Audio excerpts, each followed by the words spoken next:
আসসালামু আলাইকুম dear viewers. এখন আপনাদের সামনে একটি নতুন লেসন নিয়ে হাজির হলাম বরাবরের মতো। তো লেসনটি আসলে অনেক গুরুত্বপূর্ণ। তো দেখিনি এই শব্দটি ব্যবহার করে বাক্যে আমরা কিভাবে সুন্দরভাবে ইংরেজিতে বাক্য লিখতে পারি বা ইংরেজিতে কথা বলার সময় কিভাবে আমরা এগুলো ব্যবহার করতে পারি তা এই লেসনের মাধ্যমে আমরা জেনে নেব। তবে একটি কথা হচ্ছে, সেটি হলো যারা আমার চ্যানেলে সাবস্ক্রাইব করেছে তাদেরকে অসংখ্য ধন্যবাদ, এবং যারা এখনও করেনি তাদেরকে রিকোয়েস্ট করছি তারা যেন অবশ্যই লেসনটি ভালো করে দেখে বুঝে তারা যেন সাবস্ক্রাইব করেন। আচ্ছা, আনসার অর্থ হচ্ছে উত্তর দেওয়া, জবাব দেওয়া, বলে লিখে বা কোনো কিছু করে করে বা কোনো প্রশ্ন বা অবস্থার প্রতিক্রিয়া জানানো। কৈফিয়ত দেওয়া হতে পারে, আহ্বানে সাড়া দেওয়া হতে পারে, শাস্তি ভোগ করা হতে পারে, দায়ী হওয়া হতে পারে, বা দরজায় নক করলে বা টেলিফোন রিং আসলে তা ধরা। এরকম অর্থ প্রকাশ করতে আমরা এই আনসার শব্দটি বাক্যে ব্যবহার করব। অত্যন্ত গুরুত্বপূর্ণ একটি লেসন, তো না টেনে দেখার চেষ্টা করবেন। দেখেন, উত্তর দেওয়া হিসেবে আমি প্রশ্নের উত্তর দেইনি, তাহলে কি আই ডিড নট আনসার, এটা হচ্ছে তোমার ভার্ব ওয়ান দ্য কোশ্চিন। আমি প্রশ্নের উত্তর দেইনি। সুমি পাস এর এ নং প্রশ্নের উত্তর দিতে পারেনি, তাহলে সুমি কুড নট হচ্ছে পারেনি, আনসার, এটা হচ্ছে ভার্ব ওয়ান, আনসার করতে পারেনি। আনসার টু দ্য কোশ্চিন নং 5A। আশা করি বুঝতে পেরেছি। আমরা কিন্তু এই ধরনের অনেক প্রশ্ন করে থাকি বা কথা বলে থাকি, কিন্তু আনসার করতে পারি না। তো এই প্যাটার্নটা দেখে নেব। তাহলে এটা অর্থ হচ্ছে উত্তর দেওয়া বা জবাব দেওয়া আর কি। আর এটা হচ্ছে জবাব দেওয়া, এই জবাব দেওয়া উত্তর দেওয়া একই জিনিস। হ্যাঁ, আচ্ছা, মাফ করবেন। সে এখনও আমার প্রশ্নের উত্তর দেয়নি, তাহলে কী হবে? এখনও দেয়নি, প্রেজেন্ট পারফেক্ট টেন্স, তাহলে শি হ্যাজ নট ইয়েট, এখনও দেয়নি। আনসার, এটা হচ্ছে ভার্ব থ্রি। কেন হলো? এই যে হ্যাজ, হ্যাভ, হ্যাড, এটা প্রেজেন্ট পারফেক্ট টেন্সের ভার্ব থ্রি হলো।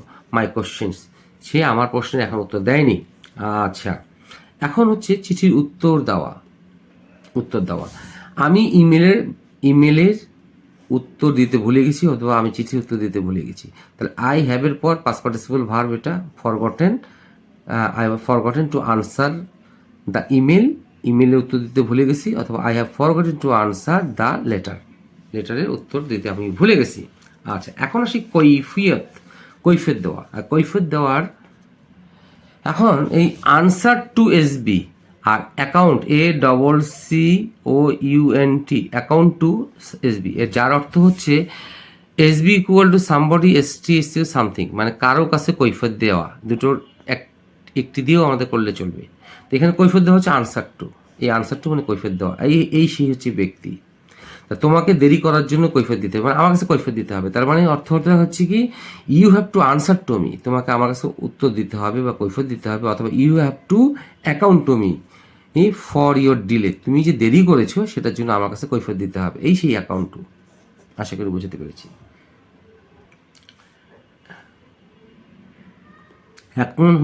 এখন আমি যেটা দেখাতে যাচ্ছি সেটা হলো 6 number.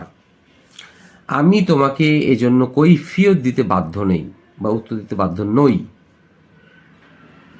I am not bound to, আমি বাধ্য নই কি, আনসার ইউ, তোমাকে উত্তর দিতে বাধ্য নেই কিসের জন্য, এই জন্য, অ্যান্ড ফর দিস। আশা করি সুন্দরভাবে বোঝাতে পেরেছি। আচ্ছা, এখন হচ্ছে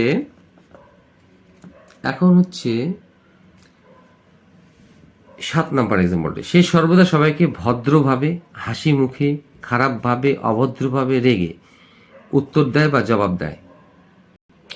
তাহলে এখন দেখি, হি অলওয়েজ আনসার্স, এই যেহেতু থার্ড পার্সন সেই জন্য এখানে হলো এস যোগ হলো। হি আনসার্স এভরিওয়ান, সে প্রত্যেককে কি হাসি মুখ ভদ্রভাবে আনসার দেয়, পোলাইটলি ভদ্রভাবে দেয়, হাসি মুখে দেয়, ইন এ পোলাইটলি দেয়, ইন এ হাম্বল ওয়ে হয়। আমি আবারও বলছি, হি অলওয়েজ আনসার্স এভরিওয়ান, সবাইকে উত্তর দেয় কি, পোলাইটলি নম্র ভদ্রভাবে, ইন এ হাম্বল ওয়ে, দুটো অর্থ হচ্ছে ভদ্রভাবে পোলাইটলি অথবা ইন এ হাম্বল ওয়ে। আচ্ছা, তারপর হাসি মুখের ইংরেজি কি হচ্ছে, উইথ এ স্মাইল, হাসি মুখে দেয়। খারাপভাবে কি, রুডলি, অভদ্রভাবে ইমপোলাইটলি, রেগে হচ্ছে অ্যাংগ্রিলি। আশা করি বুঝতে পেরেছি। একটির মধ্যে আমি অনেকভাবে আনসার দেওয়ার চেষ্টা করেছি একটি এক্সাম্পলের মাধ্যমে। কেউ কি দরজা খুলবে? আচ্ছা, কেউ কি দরজাটা খুলবে, তাহলে উইল এনি ওয়ান, এই আনসার মানে দরজার উত্তর দিবে, মানে দরজায় কেউ খুলবে। অথবা আমরা এইভাবে করতে পারি, will any one open the door. আশা করি বুঝাতে পেরেছি। আচ্ছা, এখন কথা হচ্ছে আহ্বানে সাড়া দেওয়া। এই যে আমি বলেছি আহ্বানে সাড়া দেওয়া, এই আহ্বানে সাড়া দেওয়াটাই হচ্ছে আনসার। হ্যাঁ, যে will any one answer the door, দরজাটা কেউ খুলবে কি, অথবা will any one open the ডোর। আচ্ছা, এখন 9 নম্বর আসি, আমার ফোন ধরার জন্য আপনাকে অশেষ ধন্যবাদ, মানে আহ্বানে সাড়া দেওয়া। তাহলে thank you a lot, thank you a lot for answering my call, আমার কলটা রিসিভ করার জন্য, ফোনটা ধরার জন্য আপনাকে অশেষ ধন্যবাদ। এখন প্রশ্ন হচ্ছে এই ফর এর পর আইএনজি কেন হলো? মনে রাখতে হবে আমাদেরকে, PREPOSITION, প্রিপোজিশনের পর আমাদের ভার্বের সাথে আইএনজি যোগ হয়, এটা মাথায় রাখতে হবে আমাদের। আচ্ছা, সে বলল উত্তর দিয়েছিল, সে বলল বলেছিল বা সে বলল অথবা সে উত্তর দিয়েছিল আমি আগামীকাল বিদেশ যাব, আমি আগামীকাল বিদেশ যাব। আচ্ছা, হি আনসার্ড বলতে পারি, অথবা হি সেড বলতে পারি, আমি আগামীকাল বিদেশ যাব মানে যাচ্ছি, এরকম একটা অর্থ। তো কি হবে? I am going abroad tomorrow, I am going abroad tomorrow. সে উত্তর দিল বা সে বলল আমি আগামীকাল বিদেশ যাচ্ছি বা আমি বিদেশ যাব, এরকম অর্থ। এরকম আগামীকাল কোনো এক ব্যক্তি একটা কোনো কাজ করছে, সেটা আমরা প্রেজেন্ট কন্টিনিউয়াস দিয়েও প্রকাশ করতে পারি, আবার ফিউচার ইনডিফিনিট দিয়েও প্রকাশ করতে পারি। আচ্ছা, এখন হচ্ছে আরেকটা বলি আমি, সর্বশক্তিমান অবশেষে আমার দোয়া কবুল করেছে। অলমাইটি হ্যাজ আনসার্ড, কি করেছে? মাই প্রেয়ার্স ফাইনালি, অবশেষে আমার প্রার্থনা মঞ্জুর হয়েছে বা কবুল করেছে, মানে সৃষ্টিকর্তা কি করেছে? উত্তর দিয়েছে। আশা করি বুঝাতে পেরেছি। এক্সট্রিমলি সরি, হয়তো আপনারা দেখতে পাননি। Almighty has answered my prayers finally, অবশেষে আমার প্রার্থনা কবুল হয়েছে, মানে অলমাইটি গ্রহণ করেছে বা উত্তর দিয়েছে, আহ্বানে সাড়া দিয়েছে। মাই অথবা এটা প্যাটার্নে করবো, নতুবা এই প্যাটার্নে করবো, প্যাসিভ ভয়েসে করবো, তাহলে কি হবে? মাই প্রেয়ার্স হ্যাভ বিন আনসার্ড, আমার মোনাজাত বা আমার প্রার্থনা কি হয়েছে? কবুল হয়েছে। অথবা my prayers have been accepted finally. আশা করি বোঝাতে পেরেছি। তো আপনাদের লেসনটি যদি ভালো লেগে থাকে অবশ্যই লাইক শেয়ার কমেন্টস করবেন, যাতে করে লাইক শেয়ার কমেন্টস করবেন এবং বেশি বেশি শেয়ার করবেন, যাতে করে আপনাদের মাধ্যমে এই লেসনটি দ্রুত অন্যদের কাছে পৌঁছায়। আসসালামু আলাইকুম।